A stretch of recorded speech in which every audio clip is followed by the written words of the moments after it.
And then we listened to like, Thick as a Brick. And like when you're 7 years old and you're going, why am I have to listen to this very, very, very, very, very long song? Joe Bonamassa recently made a major announcement that got everyone in the music world talking. The famous blues rock guitarist, who owns one of the most impressive guitar collections in the world worth millions of dollars, finally shared his list of 7 favorite guitarists of all time. What made this announcement even more interesting was the unexpected reaction it received from people across the music industry. The news created quite a stir because some of the choices Joe made apparently upset several well-known guitarists who were not included on the list. The response from fans and fellow musicians has been incredibly intense, with discussions and debates happening everywhere. Joe Bonamassa is not just any guitarist making random picks. He has performed with some of the greatest musicians in history, sharing stages with absolute legends throughout his long career. He has also collected over 400 guitars over the years, showing his deep knowledge and passion for the instrument. So when someone with his experience and expertise talks about his favorite guitarists, people naturally pay close attention. However, nobody was prepared for what came next. The choices he made have apparently started heated arguments online, with guitar forums filling up with passionate discussions and disagreements. What makes this list even more interesting and controversial is what Joe reportedly said about each guitarist he selected.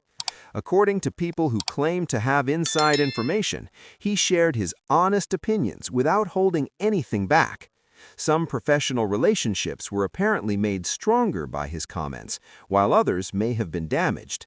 From the 7th position all the way to number 1, each choice seems to reveal something surprising about Joe Bonamassa's own musical journey and his relationships with these guitar masters.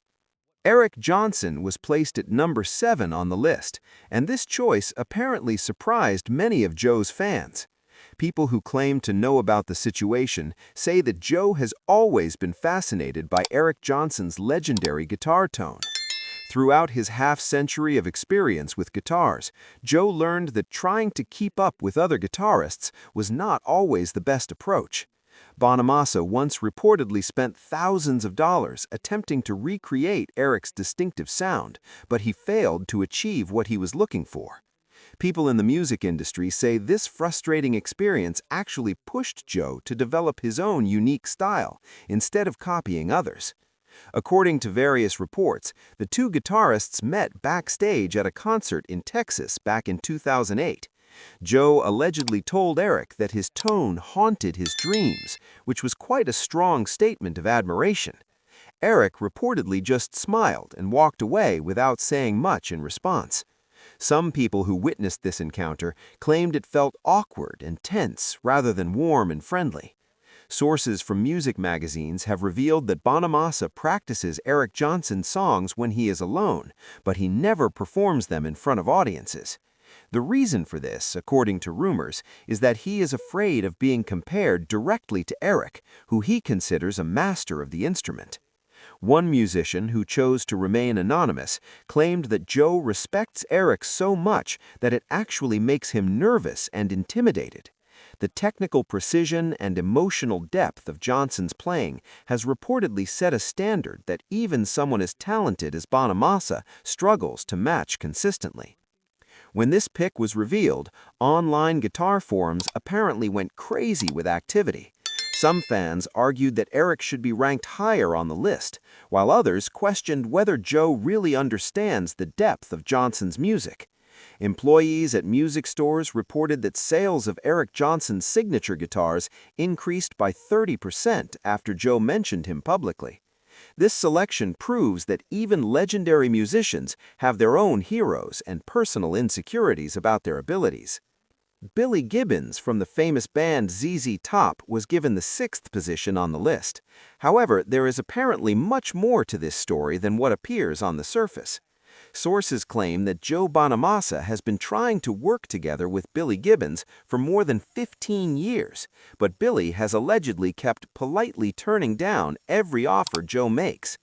People familiar with the situation suggest that Gibbons prefers to keep his musical circle extremely small and only works with a select group of people he chooses carefully. According to reports, Joe once showed up at Billy's favorite guitar shop in Los Angeles, apparently hoping to accidentally bump into him there. People who were present allegedly witnessed an uncomfortable exchange, where Gibbons seemed to be in a hurry and kept his distance from Joe. One employee who worked at the shop claimed it was like watching an enthusiastic fan meet his hero, except the hero seemed eager to leave the situation. Music journalists have reported that Bonamassa calls Billy Gibbons the coolest person in rock music, but he has never managed to have more than 5 minutes of actual conversation with him. Some people who know both musicians believe that Billy respects Joe's playing ability, but intentionally keeps a professional distance between them. This alleged cold treatment continues to praise Billy Gibbons for his Texas blues style and his iconic fuzzy guitar tone. People who work at record labels have claimed that Bonamassa's management team has reached out to ZZ Top's team multiple times to propose potential collaborative projects. Every single request has allegedly received the same kind of polite rejection. One executive in the music industry said that Billy does whatever Billy wants to do, and apparently that does not include working with Joe. The admiration remains one-sided, according to sources, which creates an interesting and somewhat awkward dynamic in the blues rock world. Gary Moore was given the 4th position on the list, and sources say this choice comes with some serious professional jealousy involved. According to concert promoters in Europe, Gary Moore's concerts consistently sold more tickets than Joe Bonamassa's shows across Europe for many years. Gary would shake his guitar during solos in songs like Still Got the Blues in a way that captivated audiences. This situation allegedly created a competitive drive in Joe that he rarely talks about in public. People in the music industry claim that Bonamassa studied Moore's concert set lists obsessively, trying to figure out why European audiences loved him so much. Reports suggest that Joe once completely changed his entire European tour strategy after reading a particularly harsh comparison in a German music magazine. The publication allegedly called Gary Moore the real deal, while describing Joe Bonamassa as technically skilled but emotionally distant in his playing. Sources claim that Joe was both furious and deeply depressed for several weeks after reading this negative review. Musicians who knew both guitarists say there was mutual respect between them, but there was also an unspoken rivalry that existed beneath the surface. Gary Moore allegedly never publicly acknowledged Bonamassa or praised his work, which reportedly bothered Joe enormously. One tour manager claimed that Joe wanted Gary's approval more than almost anyone else's validation, but he never received it. The Irish guitarist's emotional depth and passionate playing style set a standard that Joe continues to chase even today. Some people believe that Bonamassa ranks Gary Moore this high on his list because Moore represents everything that Joe wishes he could be as a guitarist. The competition between them pushed Joe to improve his skills and work harder, but sources say it also created lasting artistic frustration and self-doubt that Joe still carries with him. The fact that he never received recognition from Moore during the guitarist's lifetime apparently continues to affect Joe's confidence. Stevie Ray Vaughan was placed at number 3 on the list, and this choice reportedly reveals Joe's biggest career frustration and ongoing challenge. Sources claim that Bonamassa gets compared to Stevie Ray Vaughan in almost every single review that critics write about his performances and albums. Music critics allegedly write comments like, "good, but no Stevie Ray," on a constant basis. According to insiders, Joe has grown extremely tired of living in Vaughan's massive shadow throughout his entire professional career. People in the music industry have revealed that Bonamassa once refused to participate in a Stevie Ray tribute concert, calling it artistic suicide for his career. Witnesses allegedly heard him say that he will never win any comparison to Stevie Ray, so there is no point in even trying. This incident reportedly caused major problems and drama with concert promoters who had offered him serious money to participate in the tribute show. Some musicians claim that Joe secretly resents how Stevie Ray Vaughan's legend has continued to grow and become even more powerful since his tragic death in a helicopter crash in 1990. Despite this alleged frustration and resentment, Joe still publicly calls Stevie Ray his biggest influence as a guitarist. Guitar teachers who know about Joe's background report that Bonamassa learned every single Stevie Ray Vaughan solo note for note when he was a teenager, memorizing them perfectly. However, this obsession eventually became something of a curse for his career. One music journalist claimed that Joe will always be compared to Stevie Ray, and he knows deep down that he will always lose that battle in the eyes of critics and audiences.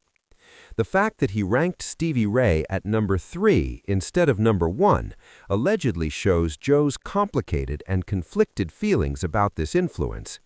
He deeply respects the legend and acknowledges his importance, but he reportedly wishes he could escape the constant comparisons that continue to haunt his professional career and affect how people perceive his music. Eric Clapton was given the second position on the list, but their friendship reportedly contained some hidden tensions and complicated dynamics. Sources claim that whenever Joe Bonamassa announces a new project or album, Eric Clapton coincidentally releases something bigger and more newsworthy that ends up stealing all the media attention away from Joe's announcement. People in the music industry say this has happened at least 5 times over the past 10 years. Some observers believe it might be intentional on Clapton's part, while others think it is just terrible timing and bad luck for Joe's promotional efforts.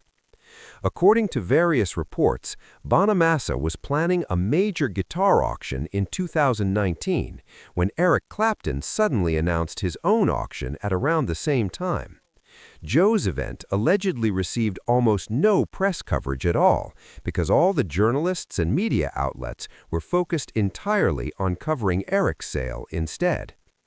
One person who worked at the auction house claimed that Joe was visibly angry and upset, feeling completely overshadowed by Clapton once again. Sources in the music business have revealed that the two guitarists have played music together privately several times over the years, but Clapton allegedly never invites Joe to perform at his high-profile charity concerts that receive major media attention. Sources say that Joe desperately wants to receive that invitation and be included in those prestigious events, but he keeps getting ignored and passed over. One musician who is close to both of them claimed that Eric respects Joe's abilities, but he does not see him as a true equal in terms of status and importance in the music world. Despite these alleged tensions and slights, Joe continues to praise Eric Clapton publicly whenever he has the opportunity. Guitar historians believe that Bonamassa learned his British blues style directly from carefully studying Clapton's work from the 1960s, but sources say the relationship feels very one-sided, with Joe constantly giving respect and admiration, but rarely receiving any recognition or acknowledgement in return from Clapton. Jimi Hendrix was given the top spot as number 1 on the list, and sources say this choice reveals Joe's deepest artistic crisis and ongoing struggle with his own identity as a musician. According to people who study music psychology, Bonamassa allegedly suffers from what they call Hendrix syndrome, which is the feeling that nothing he does as a guitarist will ever truly matter because Jimi Hendrix already did everything better 50 years ago. He never thinks of his guitars as investments or asks what they are worth today, showing that his connection to music goes deeper than money. People in the music industry claim that Joe once confided to a close friend, asking what the point of it all was. He noted that Hendrix changed everything about guitar playing in just 4 years, while he has been playing for 30 years without achieving that same revolutionary impact. Reports suggest that Bonamassa refuses to perform Jimi Hendrix songs in public, calling it disrespectful to perfection. However, sources reveal that he practices them obsessively when he is alone, allegedly trying to unlock and understand Jimi's secrets and genius.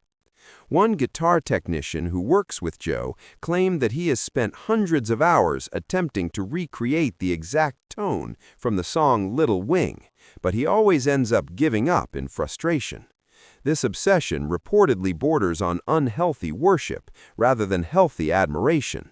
Music historians report that Bonamassa once bid over $200,000 at an auction to purchase one of Jimi Hendrix's actual guitars that he played during his career, but he lost to someone who made a higher bid. Witnesses allegedly saw Joe leave the auction house looking visibly upset and devastated by the loss. Some people believe he wanted to own that particular guitar more than anything else in his extensive collection.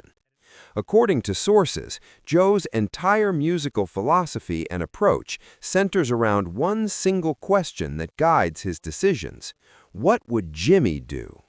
This question allegedly influences every album he records, every solo he plays, and every tone choice he makes in the studio or on stage. Critics claim that this obsession actually holds Bonamassa back from finding and developing his own true voice as an artist. People who work for guitar magazines have revealed that Joe keeps a photograph of Jimi Hendrix in every recording studio where he works. One music producer who has worked with Joe said it is like Jimi is watching and judging every single note that Joe plays during recording sessions. The fact that Hendrix received the #1 ranking reportedly shows that Bonamassa has accepted the reality that he will never escape from living in Hendrix's shadow. According to those who know him, he will just keep chasing the ghost of Jimi Hendrix's genius forever, always trying to measure up to an impossible standard. This entire list and the stories behind each choice reveal something fascinating about Joe Bonamassa as both a musician and a person.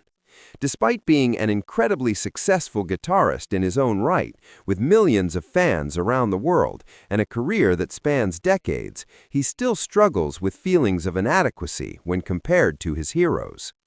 The fact that he gets compared to legends like Stevie Ray Vaughan in every review clearly weighs heavily on him, even though such comparisons are actually a testament to his skill level.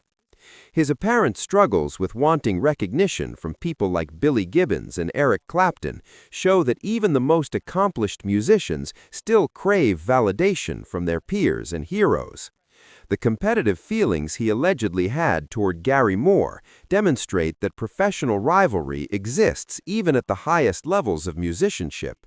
These human emotions and insecurities make Joe Bonamassa more relatable, even as they apparently cause him significant personal and artistic frustration. The reverence he holds for Jimi Hendrix, while understandable given Hendrix's revolutionary impact on guitar playing, seems to create a psychological barrier that prevents Joe from fully embracing his own unique contributions to music.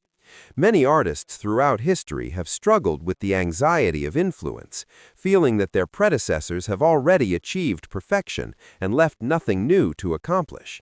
This appears to be exactly what Joe experiences, particularly with Hendrix, but also with the other guitarists on his list. What makes this ranking particularly interesting is how it reveals the internal struggles of a successful artist. Joe Bonamassa is not some unknown musician struggling to make it in the industry. He has achieved remarkable commercial success, critical acclaim in many circles, and has built a loyal fan base that fills concert venues around the world. He owns hundreds of valuable guitars and has the respect of many musicians. Yet despite all these external markers of success, he still apparently feels overshadowed by the legends he admires and struggles with constant comparisons to musicians like Stevie Ray Vaughan. The alleged tensions in his relationships with some of these guitarists also paint an interesting picture of the music industry. The story about Billy Gibbons potentially keeping his distance, Eric Clapton possibly overshadowing his announcements, and Gary Moore never publicly acknowledging him all suggest that the world of professional musicians can be complicated and sometimes cold. Whether these stories are entirely accurate or somewhat exaggerated, they reflect the reality that even mutual respect between musicians does not always translate to warm friendships or collaborative relationships. Joe's choice to rank these particular 7 guitarists also says something about his musical influences and the tradition he sees himself as part of. These are all blues-based rock guitarists who achieved legendary status through their distinctive styles, technical abilities, and emotional expression. By selecting these specific musicians, Joe is essentially mapping out his own musical lineage and showing where he believes his playing comes from and what standards he tries to meet. The fact that this list has generated so much discussion and controversy also demonstrates how passionate people are about guitar music and how seriously they take questions about who ranks where in the hierarchy of great players. Fans love to debate and argue about these rankings, and everyone has their own opinion about who deserves to be on such a list and in what order. The emotional responses from other guitarists who were left off the list, if the reports are accurate, show that these rankings matter to the musicians themselves, not just to fans. Ultimately, this ranking and all the drama surrounding it reveal both Joe's talents and his insecurities, his achievements and his frustrations, his respect for his influences, and his struggle to step out of their shadows. It is a very human story about an artist trying to find his place in a long tradition of guitar excellence while dealing with the inevitable comparisons to legends who came before him. Whether people agree with his specific rankings or not, the list has certainly succeeded in getting people talking about guitar music and thinking about what makes a great guitarist truly great.